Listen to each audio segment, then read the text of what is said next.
Residents piled into cars and fled on Saturday as surging winds drove one of the biggest fires in California's history toward the wealthy coastal enclave of Montecito, northwest of Los Angeles.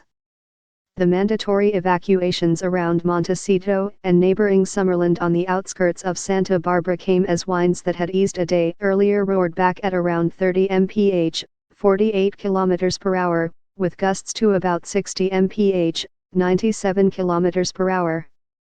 Firefighters stood by yellow fire trucks with hoses unspooled, ready to protect the historic San Isidro Ranch as heavy smoke rose from the coastal hills, blotting out the blue skies. A portion of Santa Barbara also was under mandatory evacuation. The city's zoo was under voluntary evacuation, and workers there began putting some animals into crates and kennels as a precaution. The northbound lanes of U.S.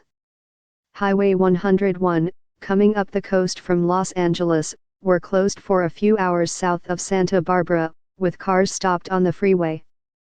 The 404 square mile, 1046 sq.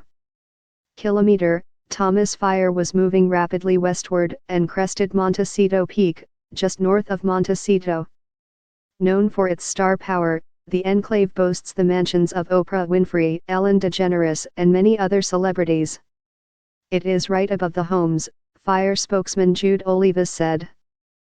Winfrey expressed her dismay on her Twitter account. "Still praying for our little town. Winds picked up this morning creating a perfect storm of bad for firefighters," Winfrey tweeted. It was not clear if the former talk show host was in Montecito. Pierre Henry, owner of the Brioche Bakery in Montecito, said he got a text to evacuate Saturday morning as the fire approached homes.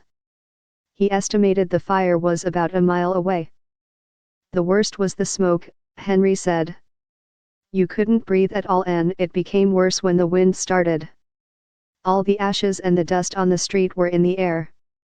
It was very, very frightening." The city, according to Henry, became an eerie scene devoid of people except for firefighters and as many as 50 firefighter trucks. "We left everything," Henry said. "There is nobody in Montecito. Just firefighters." There was a spot of good news down the coast. Emergency officials announced that the same fire that was burning about 25 miles, 40 kilometers, southeast of Montecito was 40% contained. Evacuation orders for the city of Ventura were lifted. As the northerly sundowner wind was driving the fire south and west, firefighters were left to hope for them to calm back down. When the sundowners surface in that area and the fire starts running down slopes, you are not going to stop it, Mark Brown, of the California Department of Forestry and Fire Protection, told a news conference. "And we are not going to stand in front of it and put firefighters in untenable situations." For the 13th straight day, the National Weather Service issued a red flag warning of extreme fire danger because of hot, dry, windy conditions. The fire is now the third largest in California history. It has burned more than 700 homes and killed a state firefighter. Corey Iverson, 32, died Thursday from burns and smoke inhalation, according to autopsy results announced Saturday by the Ventura County Medical Examiner's Office.